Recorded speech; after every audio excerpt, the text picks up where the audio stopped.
construct these houses year 2000, then 2010 when it opened into the public. So it is 10 years in the making and 16 years in operation. So it took 10 years because currently we have a total of 64 houses now. So out of 64 houses, 42 among these houses are original. Then we have 22 replicas. So the 42 original houses, so these are the houses which came from different places, provinces around the Philippines, which from the original location of the house. First, we dismantled the house carefully, piece by piece, plank by plank, column by column. Now when the dismantled part of the houses was transferred here, so these houses was reconstructed or it was reassembled, still based from the original structure and design. So that's why we named the houses after the place where we acquired it or where the houses came from. So while this river that we are traveling, this is a natural river. So this is not man-made. It looks like a man-made because before it's only a small river, but we actually widen it. And we, as you can see, we're dredging it to make it deeper. Because before it's only very low, about 3 to 4 feet only. So now, averaging of 8 to 10 feet. That sometimes depends on the tide, sometimes it's higher. Yes. Alright, so by the way, our church, so this church is only a replica of the St. Joseph Cathedral, and that is located in Balanga City, Bataan. You know the owner of the resort? That's why Las Casas Filipinas de Acuzar, meaning the houses in the Philippines of Acuzar. Acuzar, that's the family name of the owner. Sure. Okay, so the resort is owned by the family of Acuzar. Yes. Acuzar, that's the family name of the owner. So the church, Mr. Acuzar, the owner of the resort, he actually grew up in Balanga City, Bataan. So the church is replica of the church in Balanga City, Bataan. Okay? And though it's not yet finished, but the church is already functional for weddings and masses. So every Sunday we do have a regular mass here.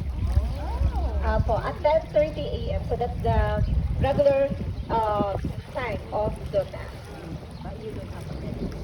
We have, yes, so ceremony of the weddings already being held in the church. So this month of, actually this coming Saturday, on Saturday, we'll be having a wedding. Oh, really? Yes, so this March we had around 6 weddings scheduled. And by the way, we've already passed by at the Casa Maranao, and that house is from Mindanao. You know, that is the only house here in Las Casas which came from Mindanao. Marawi City, Mindanao. So if you're familiar with Marawi City.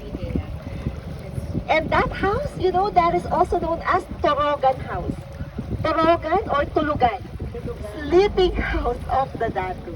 Because that house is owned before by Datu Lakowa Sabino. Yeah, Muslim house. Correct, ma'am. So if you notice, the house has this ring-like design. So that design is very prominent for the Datu. So that is the, yeah, that's the symbol for the Datu. Yes. And right here in front of us, so this is the island too. That is for rent island. That has 3 houses with exclusive swimming pool inside. Correct. So if you want to rent that entire island, it costs around 300,000 more or less. Total of 11 rooms, good for 26 people. For overnight stay. Oh. But that place is already exclusive for your group. So you'll be having your own swimming pool and your own full butler service. Wow. How much was that? Yes, for more or less, that's 250,000 to 300,000. Yeah, but that's 26 people. Yes, correct, sir.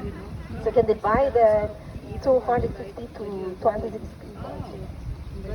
people. Correct, ma'am. And the first house that we're going to visit here, so by the way, we're going down to this balsa. So we're going to get off and we're going to visit in this side. 4,200. I like you go because I'm